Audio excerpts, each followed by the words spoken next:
Better believe it, this is the last weekend of 2016.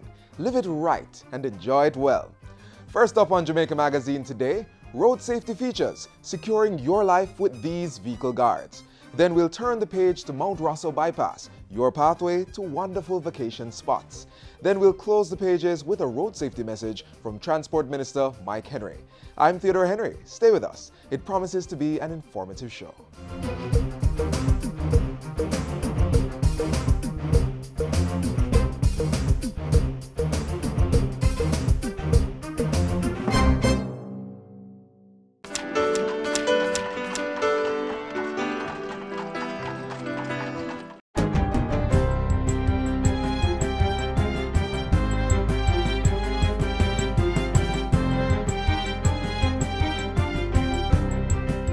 Good day, I'm Stephen McHugh and this is your JIS News for Friday, December 30. Effective January 1, all applications to connect to the Jamaica Public Service grid will have to be made directly to the Ministry of Energy. This includes licenses for net billing, electric power wheeling, and auxiliary connections. In keeping with this, the Office of Utilities Regulations will no longer be accepting applications for net billing and auxiliary connections as of January 1, 2017. That announcement came in a press release from the ministry Thursday evening. It also revealed that a non-refundable processing fee will be required of all applicants. Successful applicants will also pay a license fee. More information can be found on the Ministry of Energy's website or by contacting the Electricity License Administrator. The National Environment and Planning Agency, NEPA, has completed its initial investigation into 3 oil spills that occurred in the Kingston Harbor in November. The 3 spills occurred between November 24 and 26 and were confined to the Newport East area of the Kingston Harbor. NEPA's investigation, which included ecological assessment, found that 2 of the spills were as a result of operational accidents during bunkering activities, while the 3rd resulted from a land-based facility. The agency says an assessment on December 2 indicated that no oil sheen was observed in the harbor, but post-monitoring will continue for the next 12 months. The release of any trade effluent or industrial waste or any noxious or polluting matter into any harbor constitutes a criminal offense. The Natural Resources Conservation Authority also has the legal right to recover any cost incurred in efforts to lessen the impact of the spill. As a result, NEPA says legal discourse has commenced with the parties allegedly involved in the incident. National Security Minister Robert Montego says technology will be utilized to track and then punish persons who continue to make prank calls to the 119 police emergency number. He made the announcement at a recent graduation ceremony at the National Police College. The minister said that of the 32,000 calls made daily to the emergency number, 22,000 of them are made by persons intent on creating mischief. He bemoaned that these prank calls clog the system, delaying attention to persons with emergencies. The equipment being sourced is intended to prevent people from tying up the government's resources. In the meantime, the security minister is appealing to the pranksters to desist from the practice. The National Solid Waste Management Authority, NSWMA, is looking to enter public-private arrangements for the collection of garbage. Executive Director Audley Gordon says the move is aimed at improving efficiency in garbage collection by putting more units on the streets. He says an investor has already indicated an interest in bringing in about 40 trucks for the removal of garbage. The board is reviewing the proposal, and Mr. Gordon says the NSWMA will be talking to the Office of the Contractor General to look at implementing a pilot project in one of the regions. In the meantime, he says the agency's fleet of trucks will be increased next year, starting with 17 new Renault trucks expected to arrive in the island in February. The process is also underway for the procurement of an additional 13 trucks later in the year. And finally, National Health Fund (NHF) card holders are to benefit from the addition of new drugs for the treatment of arthritis and major depression. These include Symphony and Actemra injections for the treatment of arthritis. Meanwhile, persons who suffer from major depression can now access 30 mg and 60 mg Cymbalta capsules at cheaper rates. The changes took effect on December 8. And that's it for JIS News Today. I'm Stephen McHugh. Thanks for watching.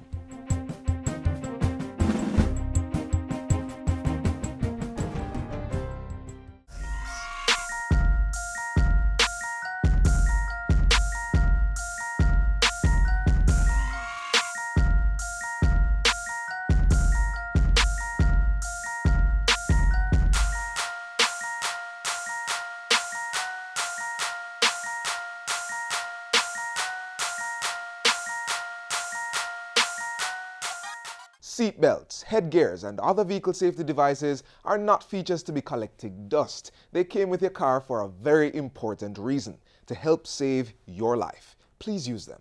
Watch this.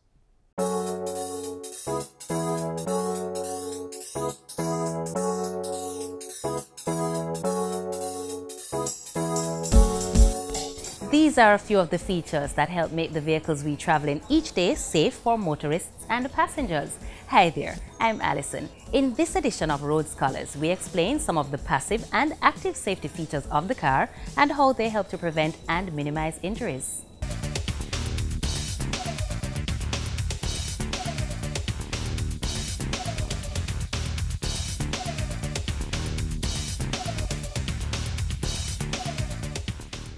Active safety refers to systems that helps to avoid an accident, while passive safety refers to features that minimize the injury to occupants of a motor vehicle when it is involved in a crash.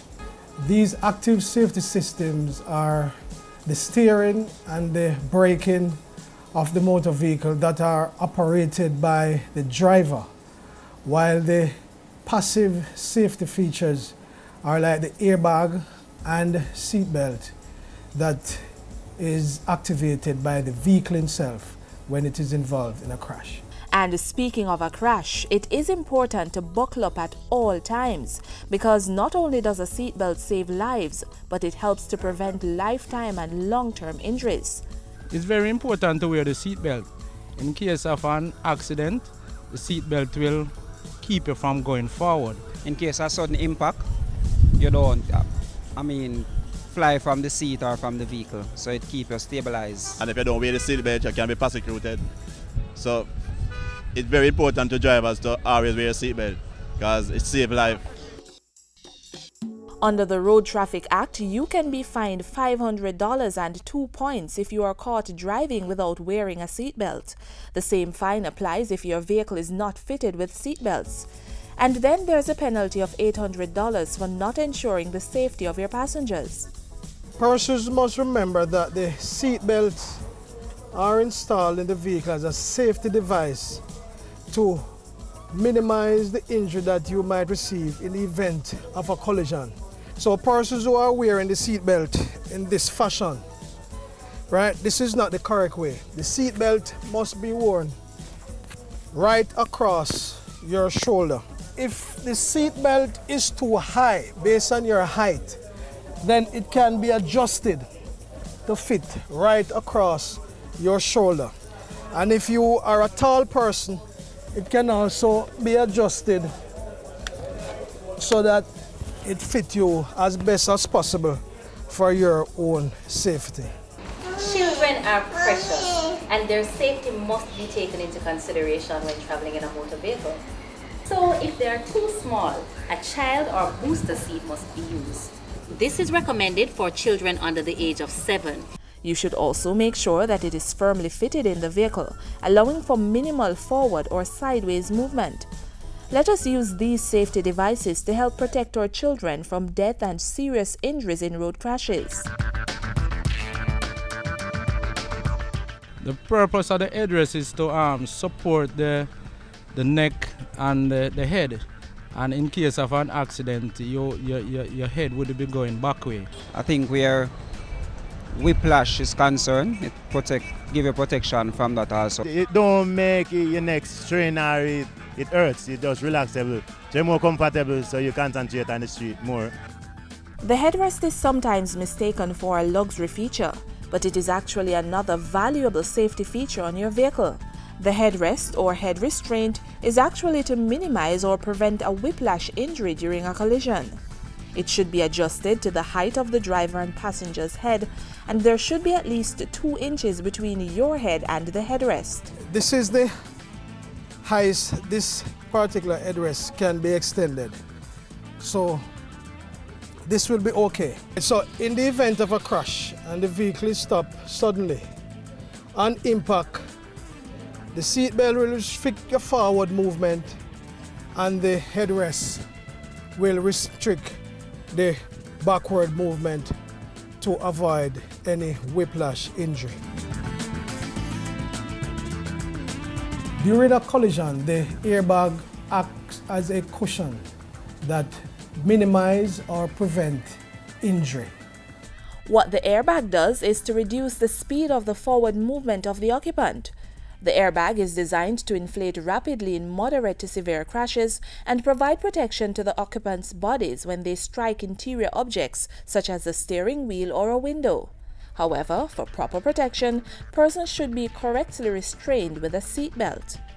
During a collision, on impact with an object at a speed as low as between 16 and 24 kilometers per hour, the airbag inflation system acts on two gases, sodium azide and potassium nitrate, which produces a nitrogen gas that inflates the airbag and suddenly deflates the airbag within a second on contact with the occupant.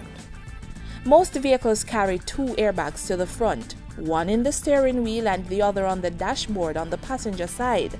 But in high-end vehicles, you will find up to 8 airbags at various locations to the front, rear, and even to the sides. Airbags were designed for one use only, and therefore once it has been deployed, you must have new ones installed. Reusing airbags is a dangerous practice. You've often heard it said that children should travel in the back of the vehicle, and here's one of the reasons. It is because they are too small to handle the impact of the airbag, so take these tips into consideration. You should never put a rear-facing child seat in the front seat of a car with an airbag. But make sure all children are buckled up no matter where they sit. Unbuckled children can be hurt or killed by an airbag. Do you know where the crumple zones are located on a vehicle and what's their purpose? You know, to be honest with you, I don't know. They're immediately front of the vehicle. Where the passenger or the driver would be, that part would take the impact away from it. The crumple zone on a vehicle are located to the rear and the front. In a crash, these two areas are so designed to crumple so that it minimizes the effect of the crash on the occupants and sort of preserve the cabin area that the occupants are located in. These areas are designed to deform, hence the word crumple, upon impact, so that the force from the crash is transferred into the bodywork of the vehicle and not to the body of the occupant. The crumple zones are also designed so that damage to the cabin area of the vehicle is limited during a crash. These areas also help to slow down the crash so that the occupant's motion is contained and they are not thrown around. This is a vehicle with a frontal damage. And if you notice the front area here, this is actually the crumple zone, which is located to the front. And the effect of this collision actually caused the entire front to crumple inward. And as you can see in the center here, this is typical of a pole impact. And this impact, this crumple, will be the same that would be seen at the rear of the vehicle if this vehicle was involved in a rear impact collision. These areas are so designed that they actually sacrifice themselves during a collision to actually secure the cabin area of the vehicle where the occupants are located. This area will for most part remain intact to minimize the effect of the collision and lessen the injury to the occupants themselves. The next time you buy, drive, or travel in a motor vehicle, remember, they offer more than just flashy features for your mobility and enjoyment. They are also built with protective safety devices, so take time to know them. Buckle up when you drive. Protect your children with child and booster seats and strap them down well. Adjust your headrest and never reuse an airbag. This has been Road Scholars. Until next time, take care.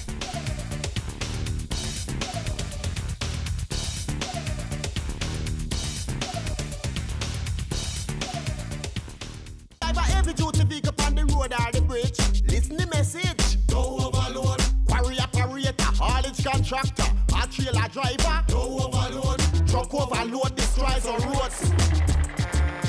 I want to say, check your speed, check your state. Make sure you're not overweight. Take the time to make it safe, even if you're little late. Some of the road they leany, sinky, twisty. Truck overload destroys our roads. So drive a heavy duty vehicle on the road or the bridge. Listen the message. A message from the Island Traffic Authority and the National Road Maintenance Fund.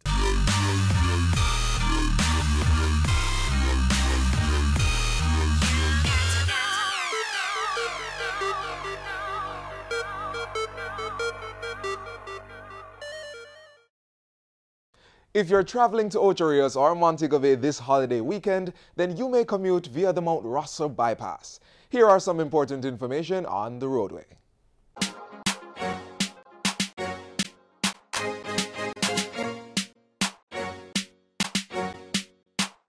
If you're a regular traveler to the North Coast, you would know about getting stuck on Mount Rossa Hill and waiting hours upon hours to bypass trucks that move at snail speed.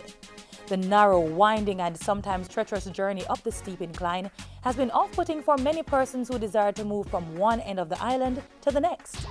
But now there's a better way to travel, the Mount Rossa bypass.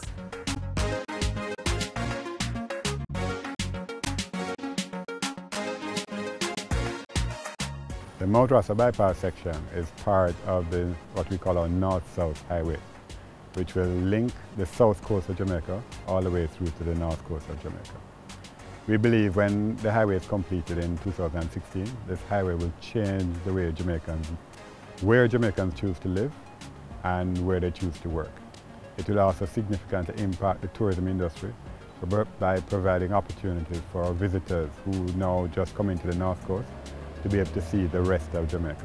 The 19.3 kilometers Mount Rossa section, which traverses some of the steepest terrain in Jamaica, has already seen Jamaicans covering what has at times been a 2-hour journey in less than 15 minutes. However, there are a number of new safety features which have been included in the design to ensure that you make the best use of the thoroughfare. One of the many safety features of the Mount Rossa bypass section of the highway is providing guidance to heavy vehicles which are going down the hill. The sign, which is located at the top of the long decline going down to Linstead, provides truckers, especially truckers, with some maximum speeds that they are able to safely traverse the hill. The highway features 2 southbound lanes and 3 northbound lanes, with the extra lane being a truck or climbing lane. This auxiliary lane allows slower vehicles ascending the steep grade to keep left while permitting other faster vehicles to pass without slowing down. Motorists capable of maintaining the 80 km/h speed limit can proceed in the central lane, whereas vehicles operating below this speed limit, such as loaded trucks, are encouraged to keep to the extreme left lane. Throughout Jamaica, we've had problems with trucks which lose braking and then end up with disastrous consequences. So on Mount Rossa, we have special features where if a truck loses its brake, then it can go off into these what we call arrestor beds. Arrestor beds or emergency escape ramps enable vehicles that are having braking problems to stop safely. The facility has been designed to accommodate vehicles as large as tractor trailers.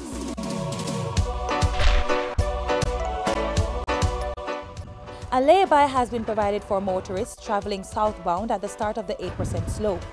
This allows motorists somewhere to pull over and make precautionary checks to ensure that the vehicle's brakes are okay and/or that the load they are carrying is secure. These strips have been installed as a road safety feature to alert motorists that there are potential hazards ahead, such as bends and emergency ramps. The strips cause a vibration and an audible rumbling transmitted through the wheels and into the vehicle's interior. They are also utilized on approach to the toll plaza to encourage motorists to reduce their speed. Motorists should not proceed through heavy smoke on the highway. Stop and pull over onto the verge and call the toll emergency number for assistance. Once the report has been lodged, a patrol vehicle will be dispatched.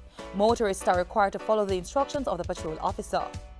When proceeding through fog, motorists should reduce their speed to the point that they are able to travel safely, stay in the left lane, and put on their hazard lights.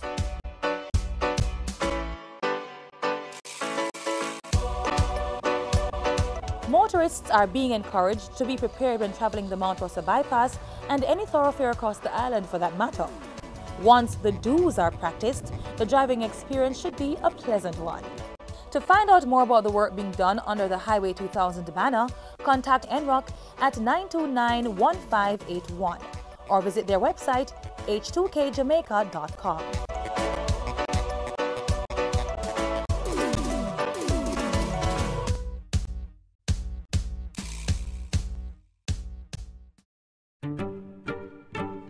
They were heading home, playing in the streets just like they always did. When I'll see you again. My name is Sheldon Bell. I barely survived. My friend, she didn't. I'm now much more careful on the road. You should be too. 330 Jamaicans died in road crashes in 2014. 99 of the deceased were pedestrians. Road users, obey road rules. Walk, drive, and ride with care. Remember, road safety begins with you. More than 300 road deaths in 2016. Transport Minister Mike Henry is appealing to motorists to be safe on the road. Here he is speaking to you himself.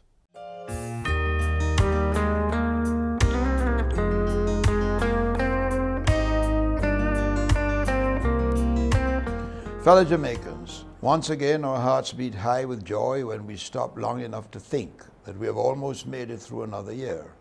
Note, I said almost, because there are still a few more days to go before we usher in the new year. As your minister with responsibility for transport, it is my wish that you'll be around to celebrate the dawning of a new year and not becoming another statistic of road fatalities. We're a great nation, and when we come together to have fun, celebrate our successes, or just simply lime, there is no other nation like us. The Jamaican spirit is indomitable. Many envy our way of doing things. However, there are times we go overboard. We pay the ultimate price. So far this year, we've lost more than 362 persons in road crashes. This despite our best efforts to keep the figure below 300. The statistics indicate that speeding and improper overtaking have been the leading factors. Some of us don't wear seat belts and helmets as required by law. Some of us even transport our children without child seats. I appeal to you, let us all be here next year. Drink driving is a no-no. If you must drink liquor this holiday season, please have a designated driver. The trauma associated with grieving for a loved one is sometimes unbearable. But think about it. When you sustain life-changing injuries, it takes upwards of 4 years to fully recover psychologically. Not to mention how devastating this can be, especially if it's the main breadwinner. Please reduce the use of your cell phone while driving and pay full attention to the road. So enjoy yourselves with friends and family. Do not overindulge. Be moderate, respect the road code, don't drink drive, and have a Merry Christmas, and be here with me for a prosperous 2017.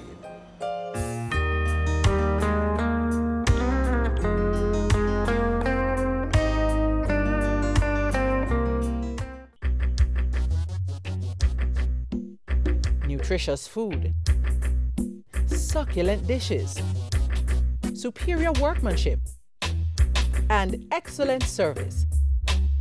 Jamaica is on the go, Let's grow what we eat and eat what we grow. Let's harness the indomitable spirit of our most valued resource, our people. Let's support our local businesses. After all, buying Jamaican means building Jamaica. Original.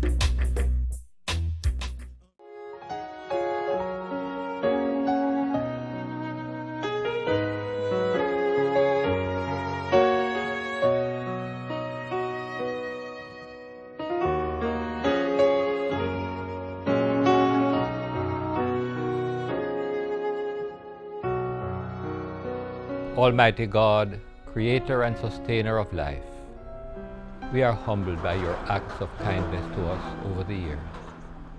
You have journeyed with us through the bitter years of slavery and have brought us the gift of our emancipation. We thank you for those who, with determination, have led the way to our freedom. We celebrate another act of your goodness. We have matured. Hallelujah, hallelujah, hallelujah. We give you jubilant praise and thanks, oh God. Gracious God, despite our shortcomings, we have much for which to give you thanks. You have been faithful to us in good times and in challenging times. We pause to give you thanks for all your expressions of love, O God. We celebrate and give thanks for the harmony that exists among us. Truly, we are living witnesses of what it means to be out of many, one people. We give you thanks for the infrastructural developments that have taken place over the years. We celebrate and give you thanks, O God, for the giftedness of our people, their kindness and creativity, their indomitable spirit that have resulted in excellence in all areas here at home and within the diaspora.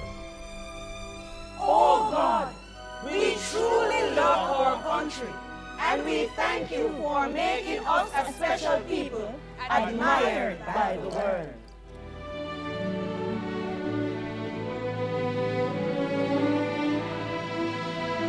We thank you for all the men and women and young people and children who continue to play their part to make their mark towards our ongoing development.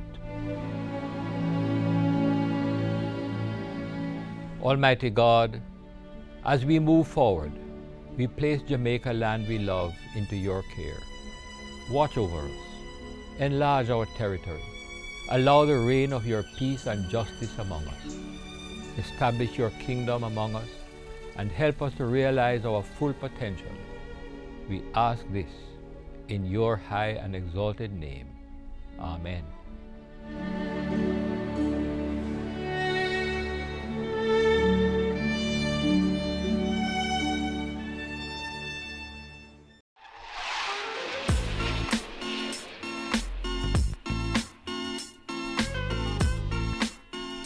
We've come to the end of Jamaica Magazine for this Friday. Thanks for spending time with us.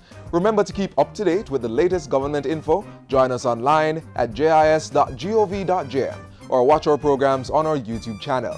And be sure to check out our social media platforms. You may also catch a new edition of Jamaica Magazine tomorrow on this very station. Until then, I'm Theodore Henry. You take care.